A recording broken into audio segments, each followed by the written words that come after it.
सुतारवाडी हायस्कूलचे माजी विद्यार्थी 15 वर्षांनी एकत्र। रायगड ओवी न्यूज। सुतारवाडी दिनांक 14 जानेवारी 2025।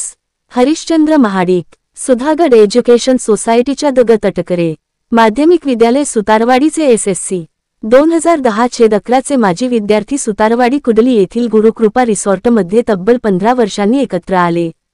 प्रथम त्यांनी आपल्या सुतारवाडी येथील द ग तटकरे माध्यमिक विद्यालय सुतारवाडी येथे जाऊन आपण ज्या वर्गात शिकत होतो तेथे बसले। यावेळी त्यांच्याबरोबर त्यावेळी मराठी शिकवलेले श्री सुरेश गायकवाड सर उपस्थित होते। त्यावेळी त्यांनी जुनी आणि नवीन शिक्षण पद्धती यातील फरक सांगितला व मराठीचा पाठ घेऊन जुन्या आठवणींना उजाळा दिला। त्यानंतर श्री गायकवाड सरांचा सत्कार विद्यार्थ्यांनी केल्यानंतर सर्व माजी विद्यार्थी सुतारवाडी कुडली येथील गुरुकृपा रिसॉर्टमध्ये एकत्र आले। त्या ठिकाणी त्यांनी विविध प्रकारचे मनोरंजक खेळ खेळले, जुन्या आठवणींना उजाळा देत एकमेकांना भेटवस्तू दिल्या। यावेळी एकूण 25 माजी विद्यार्थी एकत्र आले होते। त्यापैकी कोणी उपसरपंच, कोणी नर्स तर अनेक जण महत्त्वाच्या हुद्द्यावर कार्यरत आहेत। सर्वांनी सहभागाचा आनंद घेतल्यानंतर पुन्हा एकदा भेटू असे सांगून एकमेकाचा निरोप घेतला।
आपले हक्काचे मराठी चॅनल रायगड ओवी न्यूज चॅनल सदैव आपल्या सोबत। रायगड ओवी न्यूज चॅनल नेहमी पाहत रहा, लाईक करा, सबस्क्राइब करा आणि बेल आयकॉनवर क्लिक करायला विसरू नका।